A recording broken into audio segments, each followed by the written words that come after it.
Part 1. Nebula's Edge.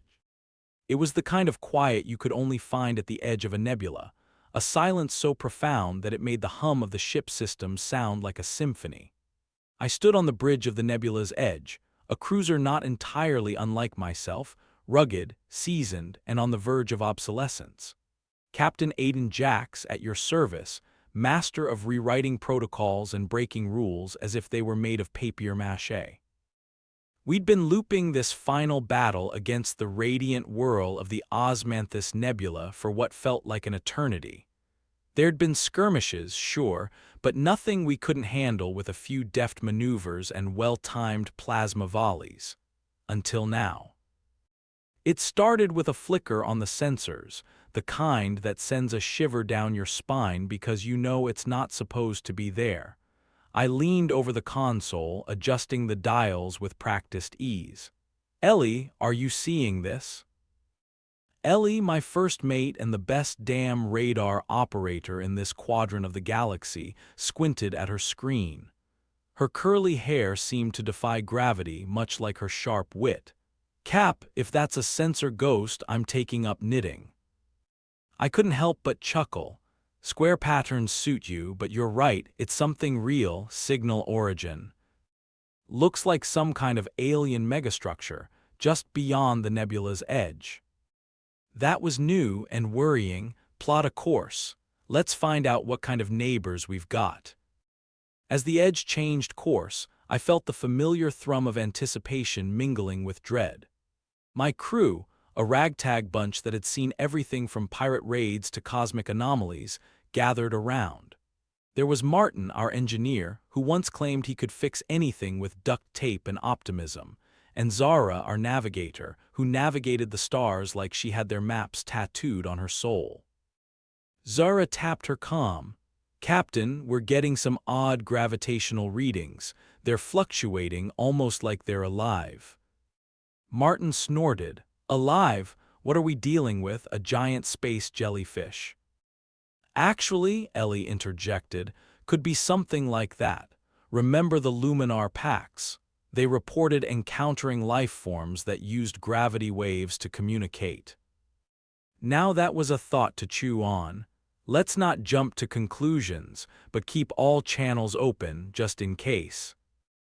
As we approached the structure, its scale became apparent, an immense ring encircling a shimmering orb like a forbidden celestial necklace. The sensors screamed anomalies at us, each reading more impossible than the last. We were close enough to see the ship's reflection in the orb's surface when everything went haywire. The edge shuddered, lights flickered, and alarms blared, shouting their mechanical panic through the ship's corridors. "Gravitational pull increasing," Zara yelled, her voice fighting to rise above the clamor. "We're being drawn in." "Full reverse, Martin, give me everything we've got," I barked, feeling the familiar grip of adrenaline.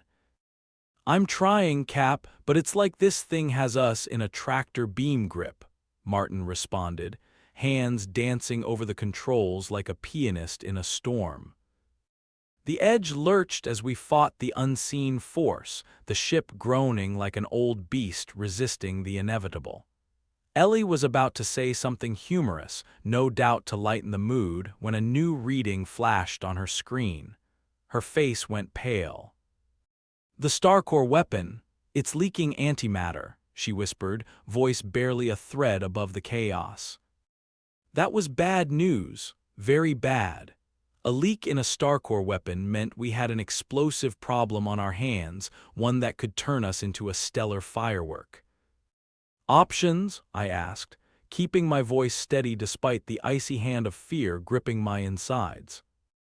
Zara glanced at me, her usual calm demeanor cracking. "If we can't stabilize the weapon, we'll set off a chain reaction. We need to shut it down. And to do that, we need to get closer to the core," Martin added, grim determination etched on his face. "Right into the maw of the anomaly," I muttered. "Perfect day for a picnic." With no other choice, we let the strange gravitational force reel us in, deeper into the heart of the cosmic enigma. As we neared the structure's core, the orb's surface rippled, revealing intricate patterns like the scales of an ancient serpent. And then it hit me like a cold slap. This wasn't just a structure, it was alive. That changed everything. "Prepare for manual boarding," I ordered. "We're going in." The tension was palpable, but there was an undercurrent of grim humor only a crew like ours could appreciate. "So, we're boarding an alien megastructure that's also a living entity.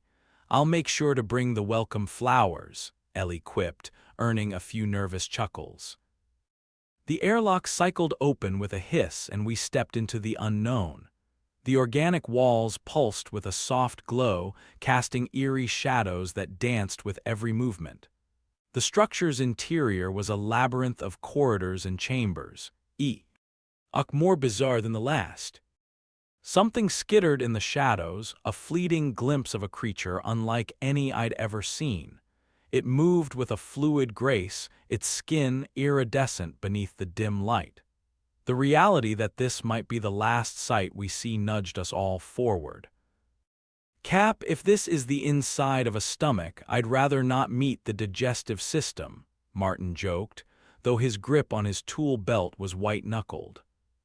"Keep an eye out for anything that looks like a control center," I said, pushing down the rising tide of unease. As we navigated the alien halls, it became increasingly apparent that this was no ordinary anomaly.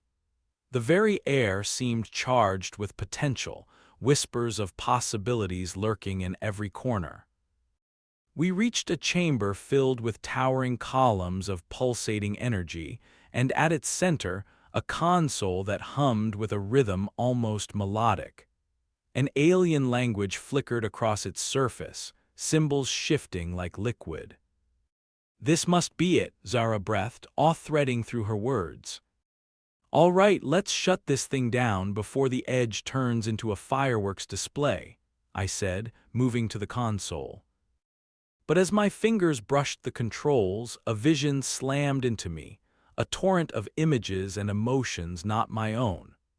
I saw stars being born and dying, worlds spinning in harmony and chaos, a history etched across the universe's canvas by hands not human.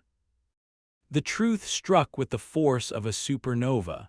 This was not merely a structure or a life form. It was a sentinel, a guardian of cosmic balance disrupted by our presence. The choice lay before me, clear as the stars. I could save my ship, my crew, by destabilizing the sentinel, a choice that could have unforeseeable consequences for the universe, or find another way, risking everything to restore what we had disturbed. I took a deep breath. "We're not ending here," I announced, the words rolling out with a confidence I scarcely felt. "We need to interface, communicate, find common ground." "You mean talk to it?" Ellie asked, eyebrow arched in skeptical amusement. "Not like we haven't done stranger things," Martin chimed in, grinning despite the tension. With a few adjustments, the console's language began to resolve into something intelligible. The Sentinel's consciousness was vast, ancient, and compassionate in a way that defied understanding. We reached out with our minds and it responded in kind. It understood our plight, our desperation, and even our humor, resonating with a warmth that filled the chamber like sunlight breaking through a storm. Together, we found a way to stabilize the core, a delicate dance of technology and life that left us humbled and awed. The ship's systems quieted, the danger passed, and as the last echoes of communication faded, I felt a profound sense of gratitude. As we made our way back to the edge, the Sentinel released us, the gravitational grip easing like a gentle embrace. The ship's engines roared to life, and as we sailed away from the nebula, I couldn't help but laugh, deep, genuine laughter that bubbled up from the well of relief and astonishment. "Guess you'll have to wait on that knitting, Ellie," I said, glancing at her with a lopsided grin. "Probably for the best," she replied, her own smile breaking through. I've never been one for needles. And with that, we left the nebula's edge behind, the universe a little less mysterious, and our own place within it a bit more secure. But I knew, as surely as I knew my crew's faces, that this was only the beginning of our journey into the unknown. Part 2. The Fractured Veil. The nebula had retreated into the vast backdrop of stars, a kaleidoscope of colors painting the void as we drifted through the emptiness. The edge hummed with the soft contentment of a ship that had survived yet another impossible encounter. We were alive, and more than that, we were wiser. The cosmic guardian had left its mark on us, a reminder of the universe's deeper mysteries.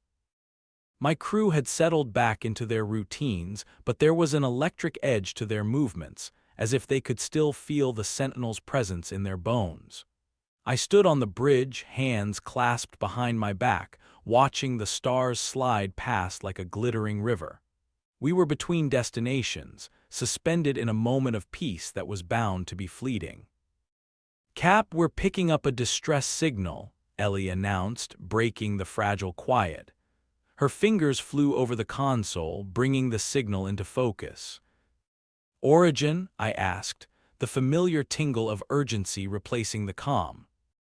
"It's coming from an old mining freighter, designation Fortuna Strain. She's in a decaying orbit around a rogue planet." I nodded. A rogue planet, a renegade world drifting without a star to anchor it. Those were rare and dangerous, like a wild beast roaming the cosmic plains. "Set a course. Let's see if we can lend a hand." As we neared the Fortuna Strain, its silhouette loomed against the backdrop of the rogue planet, a battered hulk held in the planet's gravitational dance. The ship was ancient, its hull pocked with the scars of countless asteroid storms and space debris. "Looks like she's been through hell and back," Zara murmured as she adjusted our trajectory for docking. "Probably delivers its payload more often than Martin delivers a joke," Ellie retorted, earning a half-hearted chuckle from the engineer, who was too absorbed in prepping the boarding equipment to reply. We docked with the freighter, the airlock sealing with a metallic clang that resonated with the eerie silence of the vessel. The corridors were dimly lit, debris scattered by neglect and time. I led the way, my footsteps echoing in the emptiness. "Stay sharp," I whispered, the words barely stirring the dust motes that danced in the stale air. We found the crew in the central hold, a makeshift camp of survivors huddled together amidst crates and broken machinery. Their eyes were wide, haunted by more than just fear. A tall, wiry man stepped forward, his face lined with exhaustion. "Thank the stars you came," he said, his voice a rough rasp. "I'm Captain Voss. We've been stranded here for weeks. Systems failing, supplies running low." I introduced myself and my crew, then asked the obvious question: "What happened?" Voss gestured to a hollow display, flickering with static. "We were mining the planet's core for rare isotopes when we hit something. The planet, it's not what it seems. Once we struck it, everything went wrong." "Define wrong," I pressed, feeling the cold knot of unease tighten in my gut. He hesitated, then activated the display. It showed the planet's core, but instead of molten rock or metallic veins, there was a void, dark and shifting, alive with an unsettling presence. "We tapped into something we shouldn't have. Now the planet's waking up and it's taking us with it," Voss said, his voice a tremor of despair. The crew around him murmured in agreement, their eyes darting to the shadows as if expecting them to come alive. "This is a haunted planet," Martin muttered under his breath, his usual bravado replaced by a wary caution. "We need to get them out of here," I decided. "Zara, plot a course to the nearest station where they can get aid." As we worked, I couldn't shake the feeling that the rogue planet was watching us, assessing us like a predator circling its prey. The Fortuna Strain systems were barely functional, its engines requiring a delicate touch to coax them into life. Ellie, Zara, and Martin coordinated the repair efforts, transforming the hold into a symphony of clanking tools and whispered calculations. The survivors watched silently, their hope rekindling with every spark of a soldering iron, every beep of a recalibrated console. We were nearly ready for departure when the planet made its move. The ground shuddered as if struck by a celestial quake, the freighter's structure groaning in response. Darkness surged from the planet's core, a tangible force that writhed and twisted, spreading like ink in water. "Brace yourselves," I shouted, as the freighter bucked and swayed, the rogue planet's anger a palpable force. The survivors cried out, clinging to one another as the ship threatened to tear itself apart. I felt the weight of their lives resting on my shoulders, a responsibility that was both familiar and terrifying. But in the chaos, an idea sparked, the same reckless brilliance that had saved us from the Sentinel. I opened a channel to the edge. "Ellie, can we use the nebula's energy as a countermeasure?" There was a pause, then her voice crackled back. "It's risky, but if we can harness the nebula's electromagnetic fields—" "Do it," I ordered, the decision made in the pure clarity of the moment. The Edge's systems flared to life, channeling the nebula's energy through a series of controlled bursts. I felt the ship respond, the energy coursing through it like a heartbeat, synchronized with the distant pulses of the Sentinel. The darkness recoiled, the rogue planet's fury abating as the nebula's power disrupted its hold. The freighter steadied, the crew's cries turning to cheers as hope returned. With the rogue planet's grip weakened, we guided the Fortuna strain into a stable orbit. The survivors, their faces alight with gratitude and relief, thanked us with fervent handshakes and tearful smiles. As we made our way back to the Edge, I looked out across the void, the rogue planet a sullen shadow against the stars. I felt the weight of the universe's mysteries pressing against the edges of my understanding. "We've made it through," Zara said softly, her gaze distant, contemplative. "For now," I replied, the words a promise and a warning, "but there's always more to come." The freighter's survivors settled in our hold, their presence a reminder of the lives we'd touched, the small victories won against the universe's chaos. As the Edge sailed onward, the nebula fading into memory, I felt the tension drain from my shoulders, replaced by a sense of purpose. We were explorers, guardians, seekers of truth in an endless sea of stars. And though the universe might hold countless dangers, each a shadow waiting to unfold, I knew we'd face them together, a crew of restless souls bound by the unyielding vastness of the cosmos.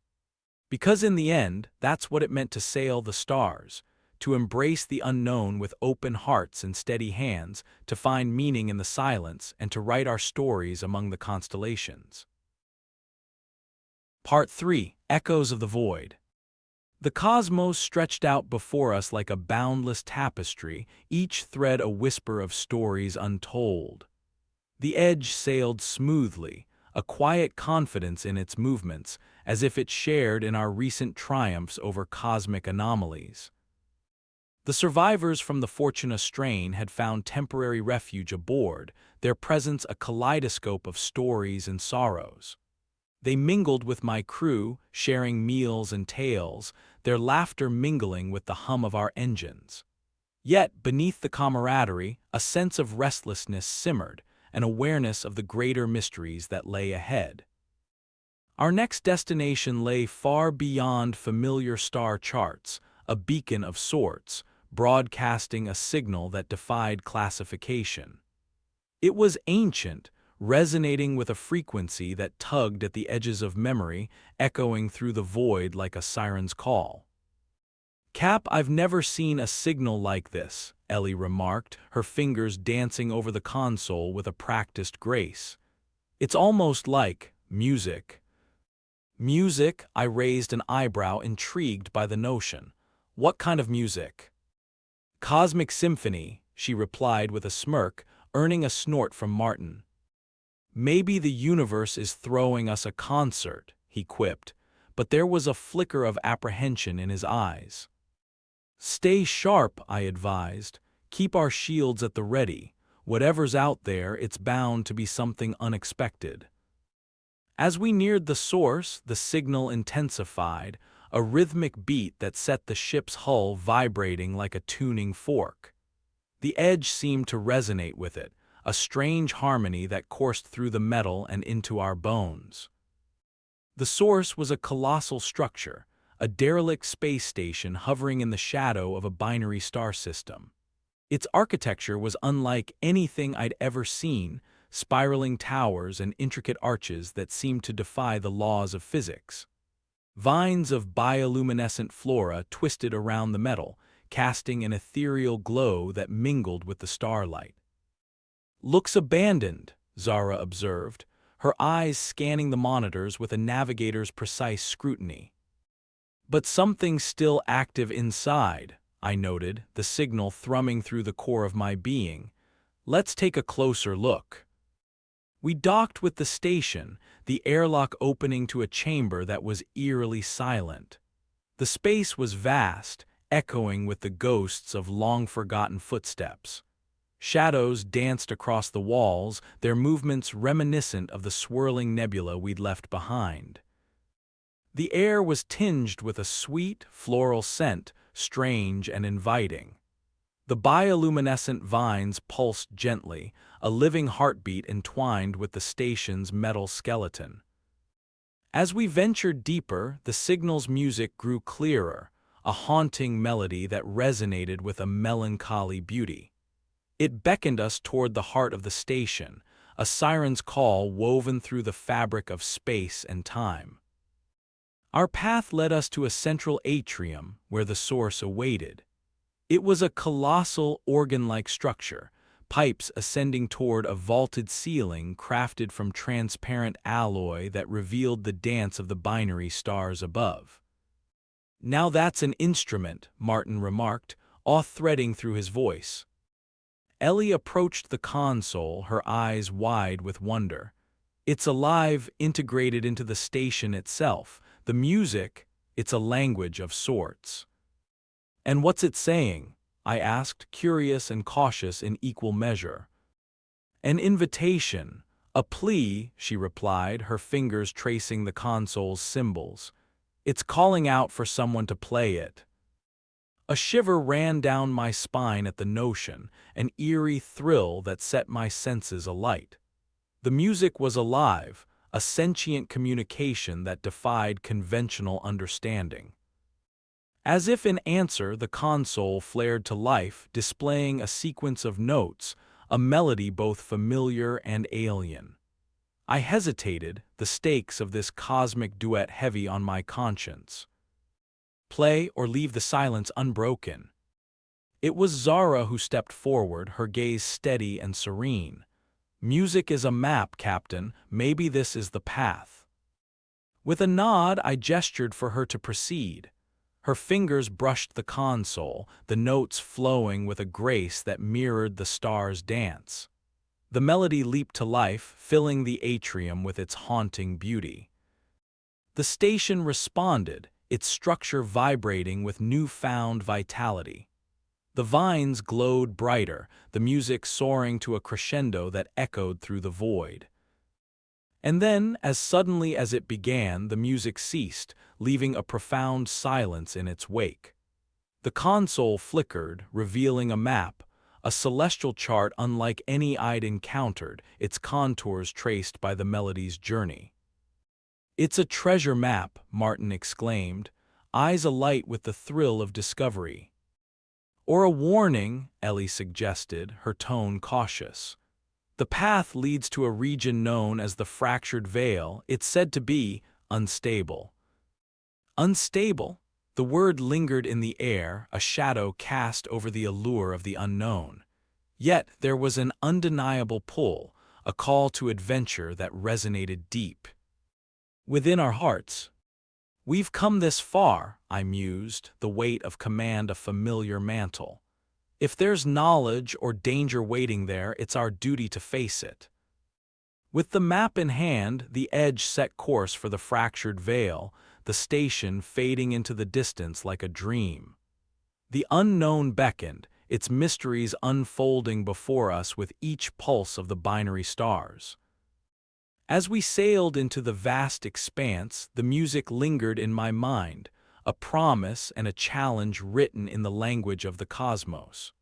We were explorers on the edge of discovery, bound for the heart of the unknown.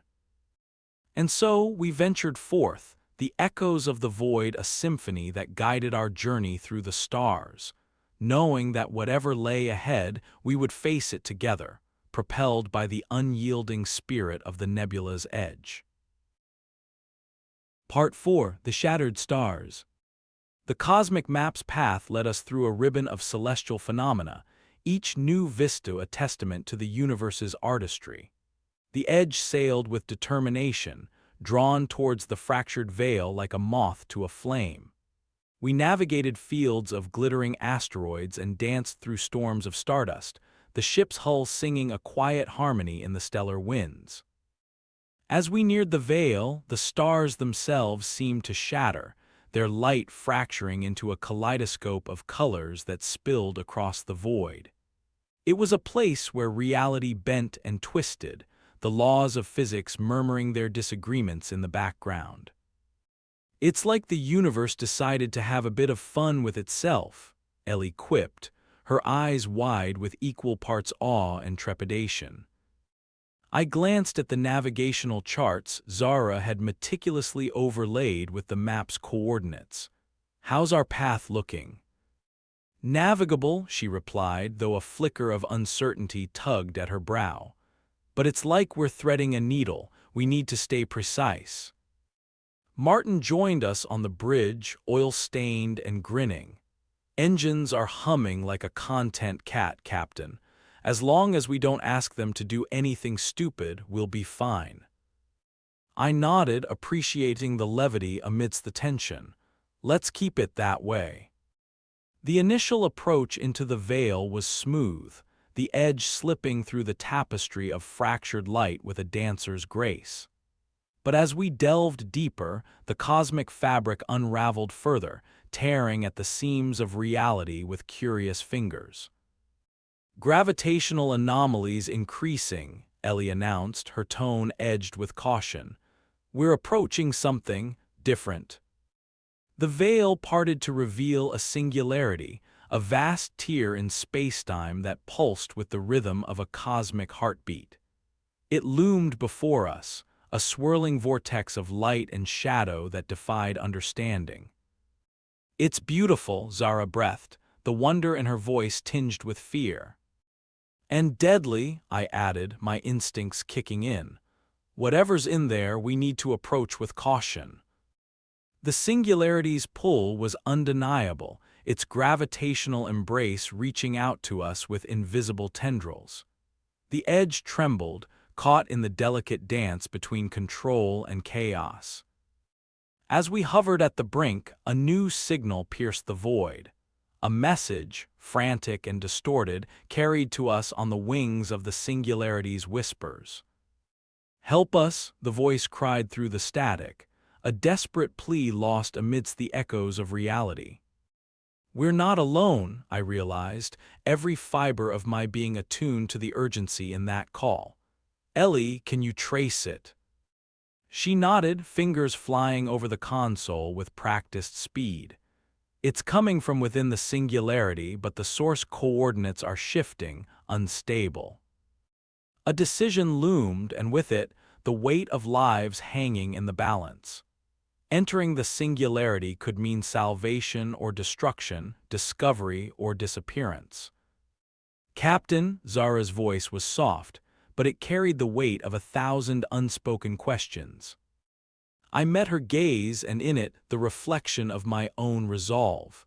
We can't turn our backs on them, prepare for entry. The edge crossed the threshold, the singularities embrace a symphony of sensation that set our senses alight. Reality warped around us, the ship systems flickering like fireflies caught in a storm. Inside, the cosmos unfolded in a kaleidoscope of shattered stars and swirling energies, each moment stretching into infinity before collapsing back into itself. It was a world where time and space played by their own rules. "Steady," I murmured, as much to myself as to my crew, anchoring us in the eye of the cosmic tempest. The signal grew stronger, guiding us through the shifting currents. At its heart lay a vessel, a frigate, its hull battered but intact, riding the waves of the singularity's chaos. "We've found them," Ellie confirmed, relief threading through her focus, signaling our approach.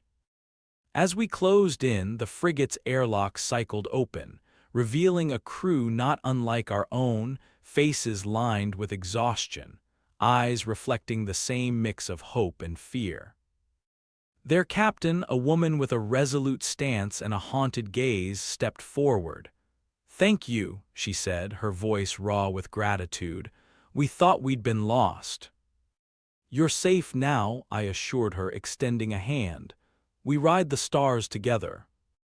The rescue was swift, our crews working in tandem to stabilize the frigate's failing systems.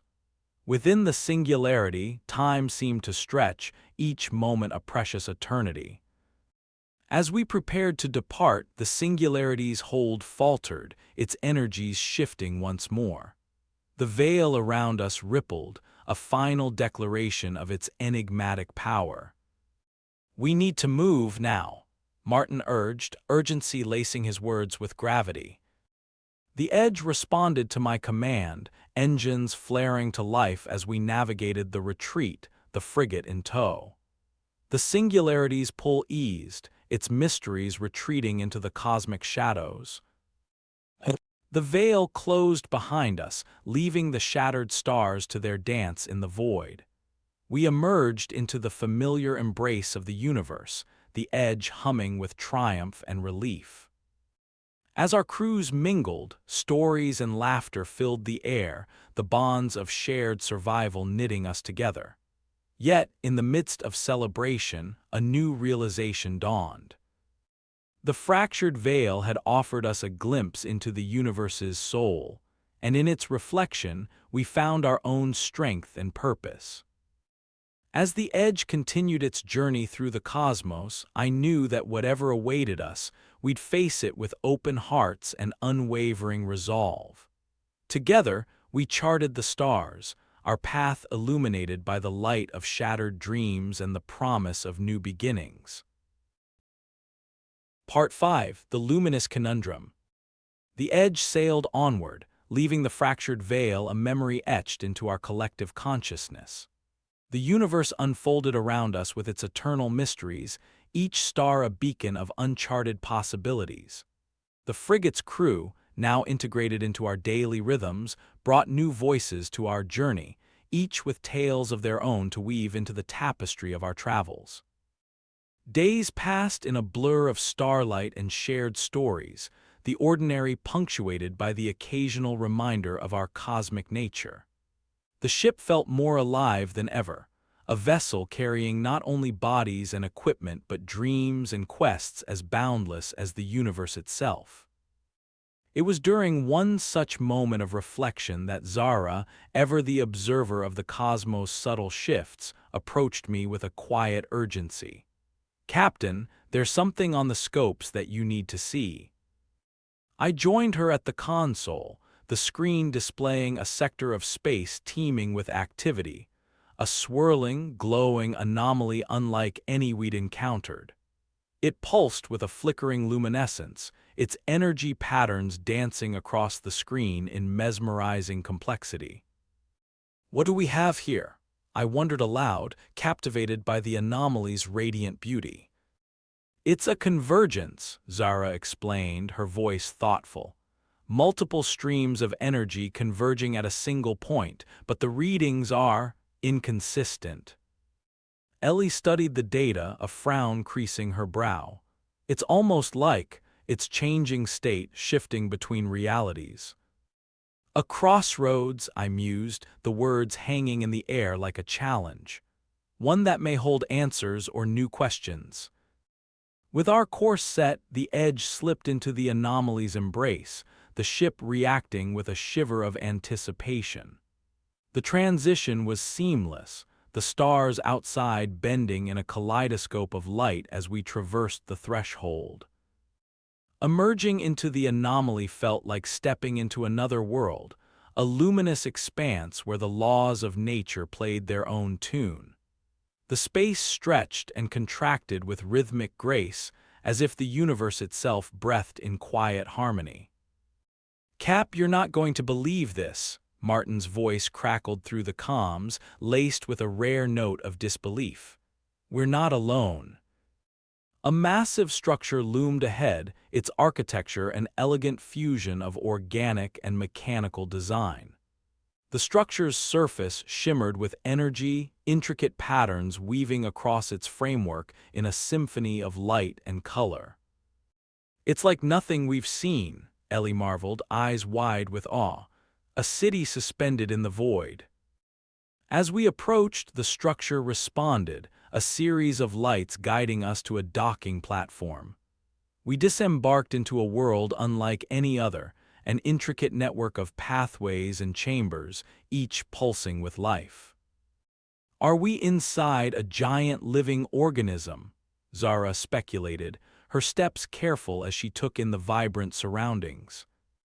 "Looks like a city designed by artists on a cosmic scale," I replied, the sense of wonder pulling me deeper into the structure's heart. Guided by the structure's gentle currents, we made our way to a central chamber where the air hummed with energy. At the chamber's core stood a spherical device, its surface shifting with symbols and images that defied translation. "That's some kind of interface," Ellie observed, stepping forward with cautious curiosity. With a deep breath, I reached out, my fingers brushing the device's surface. It reacted with a burst of light, cascading symbols resolving into a collage of images, a history of the structure, its origin, and its purpose. The structure was a seed of knowledge, a repository of wisdom gathered from across the cosmos. It bridged realities, a sentinel of convergence safeguarding the boundaries between dimensions. As the images faded, a voice, soft and resonant, filled the chamber. "Seekers of knowledge, guardians of convergence, welcome." We exchanged glances, an unspoken understanding passing between us. We were here not by chance, but by destiny, drawn to the structure's conundrum like moths to a starlit flame. "What is this place?" I asked, my voice echoing in the chamber's vastness. "The luminous conundrum," the voice replied, its tone both ancient and inviting. "A nexus of possibilities where paths of light and shadow entwine." The revelation resonated within me, a promise and a challenge woven into the fabric of existence. The structure held the potential to unlock untold mysteries, its knowledge both a gift and a burden. But as we delved deeper, the structure's energies shifted, a discordant note threading through the harmony. The chamber trembled, the fabric of reality rippling like water disturbed by an unseen force. "Cap, something's wrong," Martin warned, urgency sharpening his voice.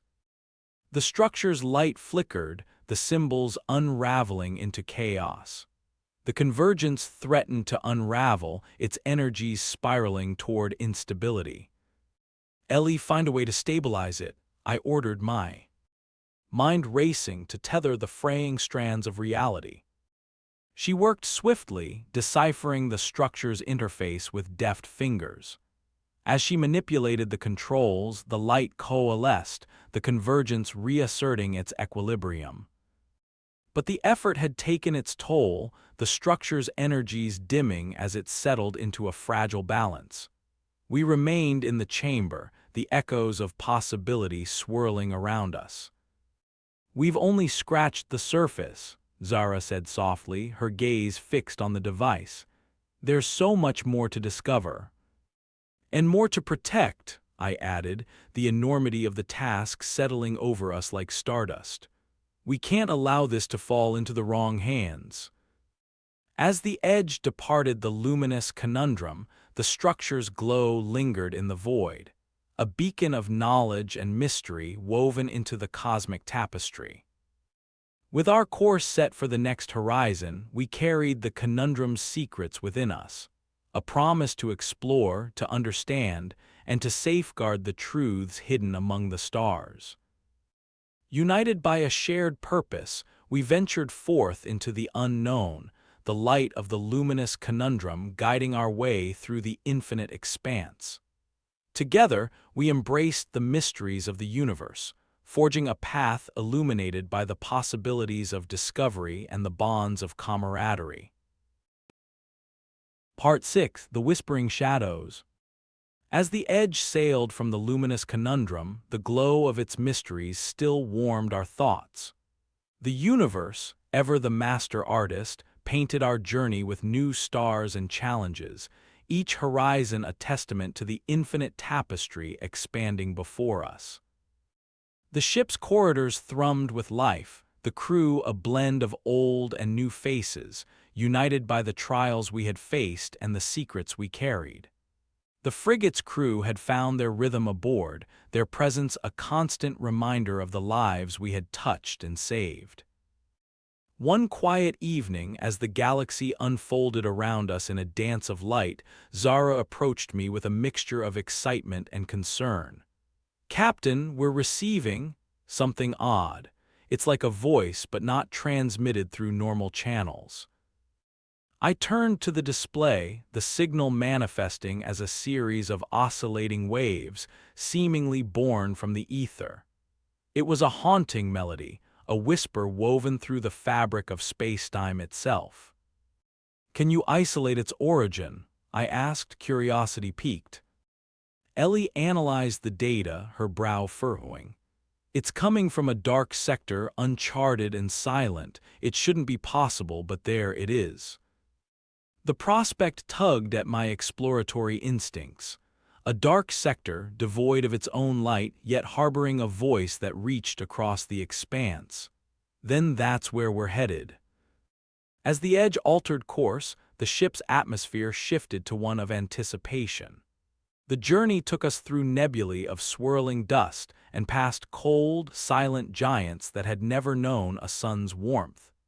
Each transition between systems was like turning a page in an ancient grimoire, the universe revealing its stories line by line. The dark sector lay before us, a void that swallowed light and time. It was a place where the cosmos held its breath, and the stars dimmed in reverence to the shadows that reigned. "Feels like we've stepped into the universe's blind spot," Martin remarked, his usually jovial tone hushed by the gravity of the setting. Zara's fingers danced over the navigation console, tracing our path with precision. "The signal's getting stronger. We're on the right track." The signal guided us into the heart of the dark sector, a journey through shadows that whispered secrets from ages past. It was a place where the boundaries between realities blurred and the laws of physics held little sway. Finally, we emerged into a region where the darkness was broken by an ethereal glow, a planet nestled in the heart of the void, its surface alive with a spectral luminescence. "Haven," Ellie suggested, her voice a mix of awe and trepidation. We descended to the planet, the edge's landing struts settling on the surface with a soft thud. The air was dense with a mist that shimmered with the colors of forgotten dreams, each breath a heady mix of wonder and nostalgia. The voice, clearer now, led us toward a sprawling structure that lay beneath the spectral shroud. It was a temple of sorts, ancient and enigmatic, its walls etched with glyphs that spiraled into infinity. As we crossed the threshold, I felt the weight of the ages settle over us, a presence that thrummed in time with the whispering shadows. The temple's hallways were lined with statues of indistinct figures, each one caught in a moment of silent contemplation. The voice guided us deeper into the temple, the echoes resonating with a wisdom that defied comprehension. It spoke of knowledge lost to time, of truths hidden in the folds of the universe. At the heart of the temple lay a chamber lit by a pool of liquid light, its surface a mirror reflecting the cosmos. The air was thick with expectation, the presence tangible as it coalesced around us. "We are the curators," the presence declared, the words resonating in our minds as much as in the air. "Guardians of the whispering shadows, keepers of time's forgotten truths." Their welcome was both an offering and a challenge, the weight of their knowledge a siren's call that promised enlightenment and peril. "What truths do you guard?" I asked, my voice a whisper amidst the silence. The curators revealed their purpose, an ancient race tasked with preserving the universe's secrets, guarding them against the ravages of time and the ambitions of those who would use them for ill. Their knowledge was a tapestry woven from the threads of countless civilizations, each story a vital piece of the cosmic puzzle. But the curator's burden was one of vigilance, for their knowledge was a beacon that could draw unwelcome attention. They had felt the stirrings of a shadow that sought to unravel the careful balance they maintained, a threat that loomed on the edge of perception. "The choice is yours," they intoned, their voice resonating with the gravity of the decision. "To join us to protect what is precious, or to leave to continue your own journey among the stars." It was a crossroads unlike any we had faced, the weight of the universe's secrets balanced against the freedom of our own path. I turned to my crew, their faces reflecting their own battles with the decision. In the end, the choice was clear. We were explorers, seekers of truth, but our destiny was not to be anchored to any one place or purpose. "We journey onward," I declared, the resolution solidifying within me. "But we will guard your secret and warn others of the shadows that threaten the balance." The curators accepted our choice, their presence enveloping us in a moment of profound gratitude. They provided us with fragments of their knowledge, a token of their faith in our promise. As we departed the planet, the whispers of the curators echoing in our minds, the universe stretched out before us. The dark sector faded into the backdrop as our course led us toward new horizons. The journey continued, the edge a beacon of hope and curiosity sailing through the cosmos. The whispering shadows had imparted their legacy onto us, a reminder of the delicate balance we tread in our quest for understanding. Together we embraced the unknown, our path woven with the threads of the past and the promise of the future. The universe, a vast and wondrous expanse, awaited us, a canvas upon which we would write our own stories, guided by the light of shattered stars and the whispers of shadows.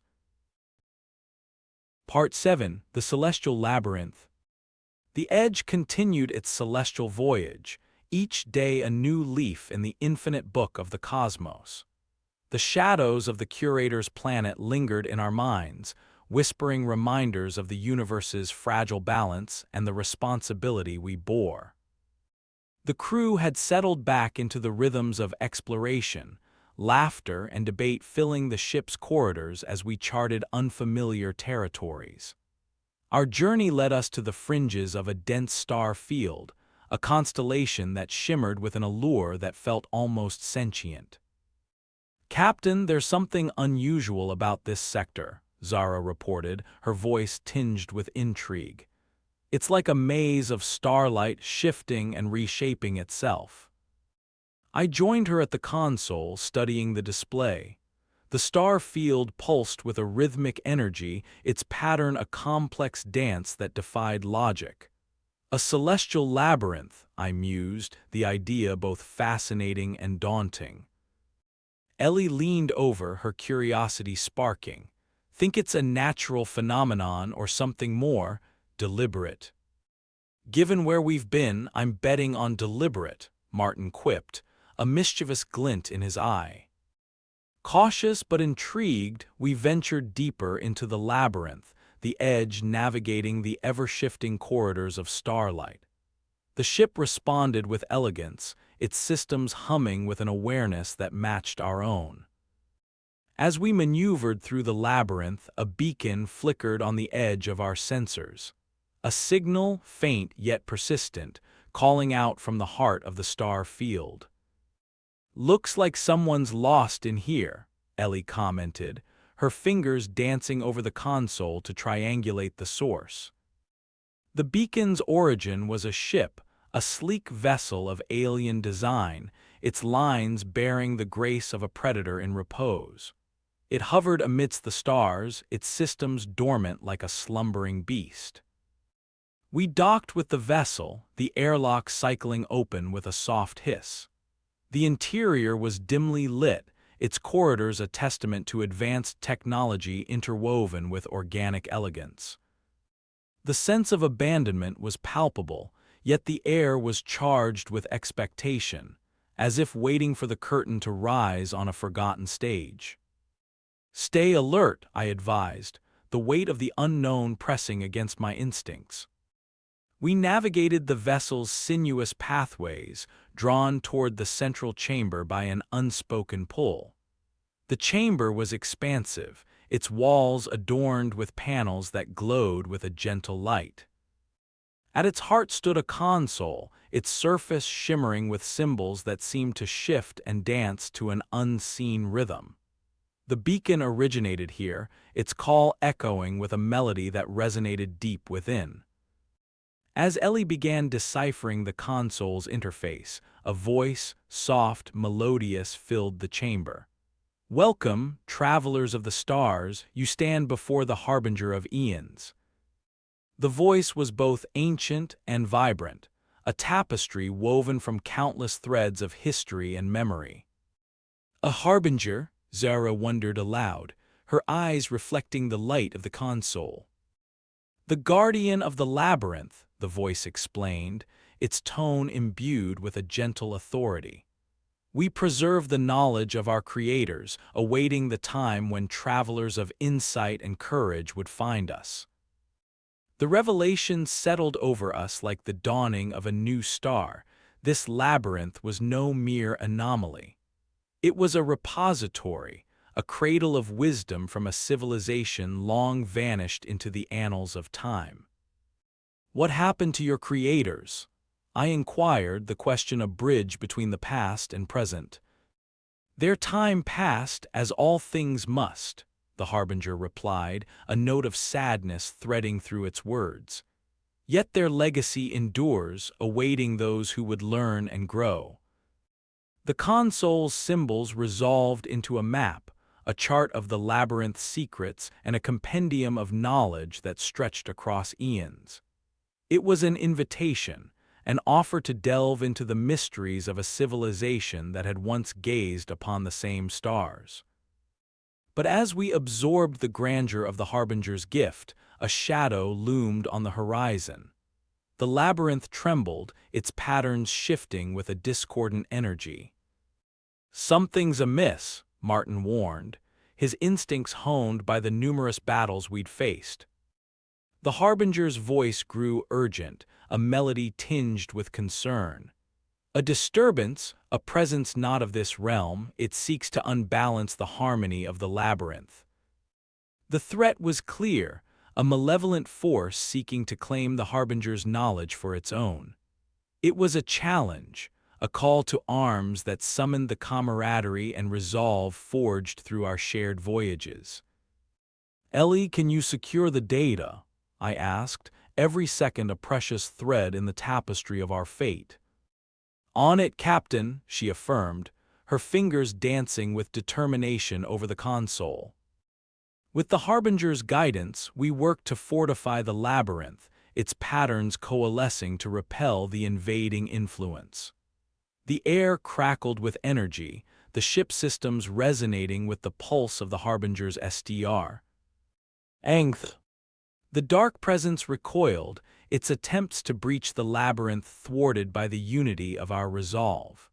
The stars shimmered with a renewed light, the harmony of the celestial dance restored. As the threat diminished, the Harbinger's voice filled the chamber once more, a note of gratitude weaving through its melody. You have preserved the balance, travelers. Our knowledge is yours to explore, for you are worthy custodians of the legacy we guard. With the Harbinger's blessing, we departed the celestial labyrinth, its secrets now part of our own journey. The Edge sailed onward, the light of the labyrinth a beacon in our memory. The universe expanded before us, each horizon a promise of new wonders and challenges. Together, we were explorers and protectors, charting a course through the cosmos, a path illuminated by the knowledge of the ancients and the whispers of the stars.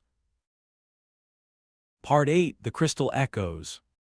Our journey from the celestial labyrinth led us into a new symphony of stars, their light a melodic dance across the infinite canvas of space. The Edge moved with purpose and grace, each moment a brushstroke in a larger, unseen masterpiece. The Harbinger's knowledge had infused us with a renewed sense of wonder and responsibility, the weight of forgotten civilizations resting gently on our shoulders.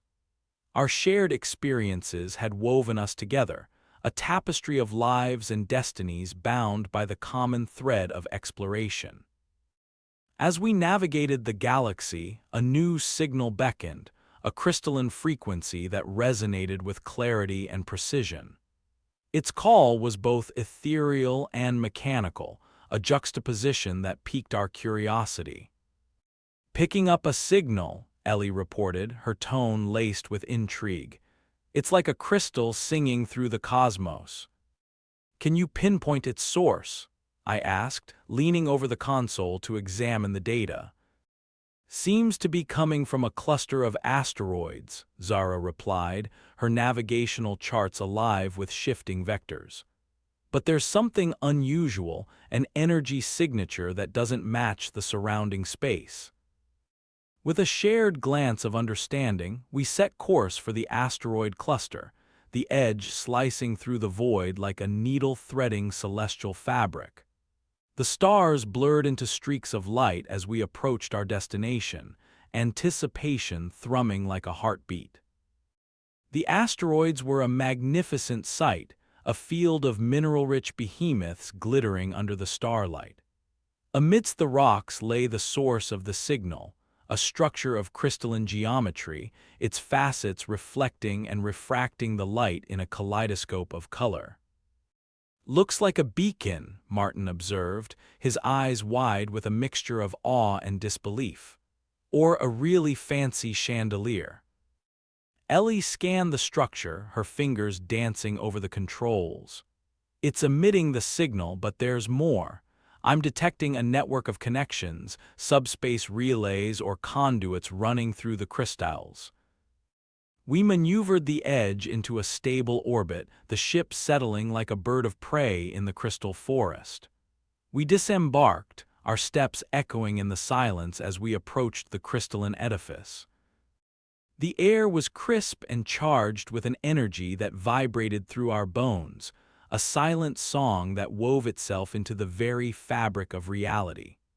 The structure's crystalline walls shimmered with a life of their own, their surfaces thrumming with potential. Inside, we found a central chamber, its heart dominated by a towering crystalline obelisk that pulsed with a rhythmic glow. Its surface was a tapestry of etched patterns, telling a story in a language of light.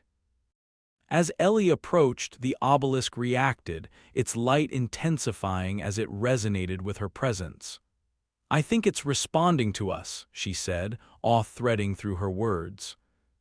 The structure's resonance deepened, the crystal walls echoing with a symphony of light and sound, a message encoded in the very essence of the cosmos.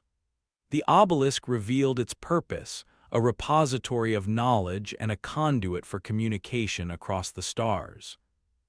"We're looking at a relay station," Zara suggested, her voice filled with wonder. "A communications hub for an ancient network."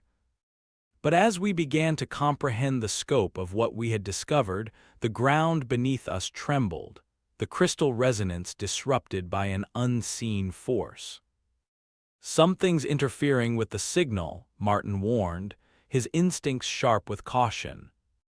We turned to the obelisk, its light flickering in distress, as if caught in the throes of a cosmic storm. The interference was more than a mere disruption. It was a deliberate attempt to sever the network's connections.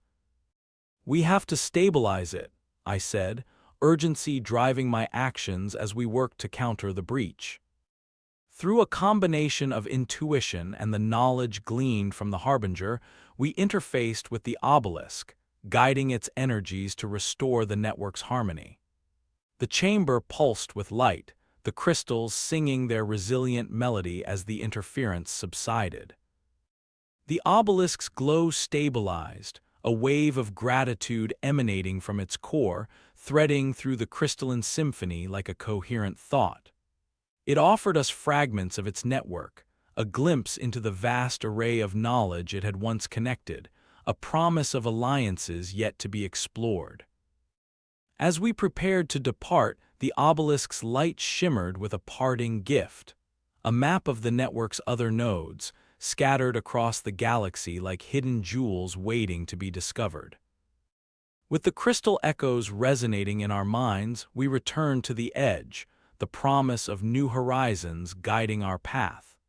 The galaxy awaited, its secrets unfolding before us, each discovery a step toward a deeper understanding of the universe's interwoven destiny.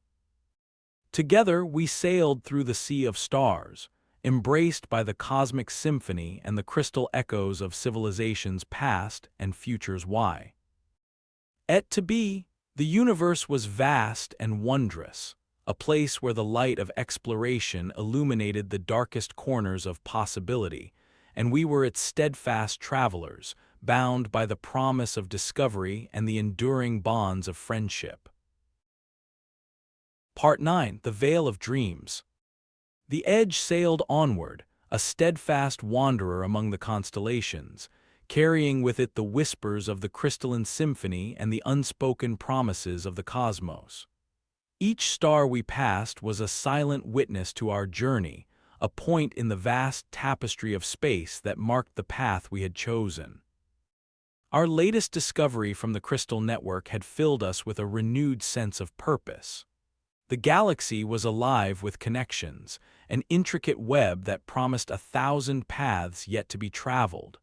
Among these paths lay the coordinates to a region known only in legend, a place referred to as the Veil of Dreams. "Are you sure about this, Cap?"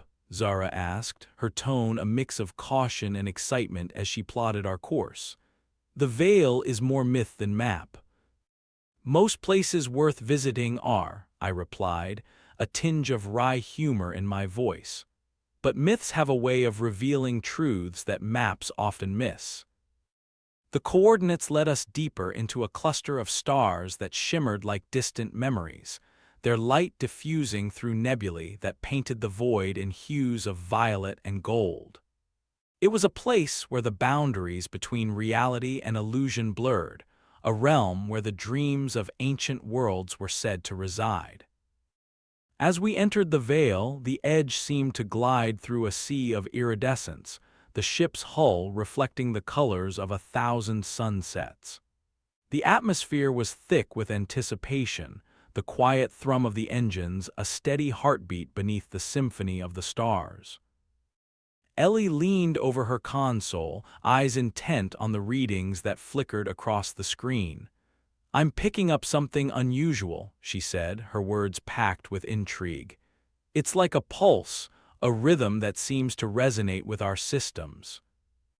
"It's almost like the veil's awake," Martin mused, his usual bravado tempered by an undercurrent of awe. The pulse guided us deeper, drawing us toward the heart of the nebula where reality twisted in surreal elegance. Here, the stars cast reflections that danced upon cosmic waves, creating images that flickered at the edges of perception, glimpses of worlds and lives that may have been or might yet be. We finally arrived at the epicenter, a massive formation of swirling gas and light known as the nexus, a phenomenon that existed both everywhere and nowhere at once. At its center lay an ancient construct, a vessel of unknown design that hovered in the ether as if cradled by the nebula itself. "It's incredible," Zara whispered, her voice barely more than a breath. The vessel was unlike anything we had encountered, a living ship, its surface an organic blend of metal and light that pulsed in time with the nexus. It beckoned us with an invitation born of mystery and promise. As we prepared to dock, the nexus surged with a wave of energy, the pulse aligning with the very heartbeat of the edge.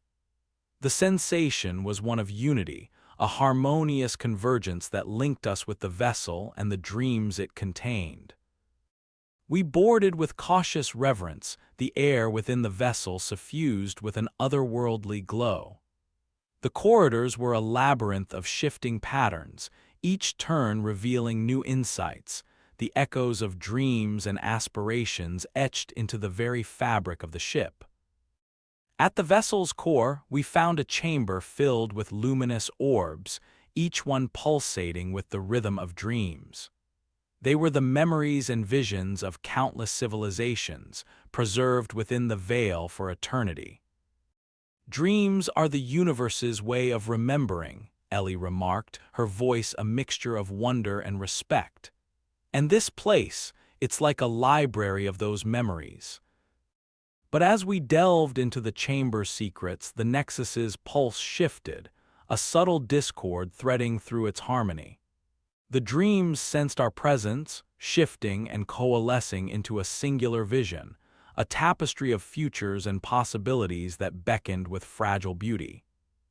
Suddenly, the vessel shuddered, the veil's energy twisting with a chaotic intensity that jolted us from our reverie. The nexus's pulse quickened, the dreamscape seething with an urgency that bordered on desperation. "Something's wrong," Martin warned, his instincts attuned to the ship's unrest. The visions within the chamber writhed, the orbs flickering with dissonance as the nexus struggled to maintain its balance. The dreams, once a serene tapestry of potential, now threatened to unravel. "We have to stabilize it," I said, resolve firm in my voice. "We can't let the dreams die." Working together, we attuned ourselves to the nexus's pulse, guiding the energy to restore its harmony.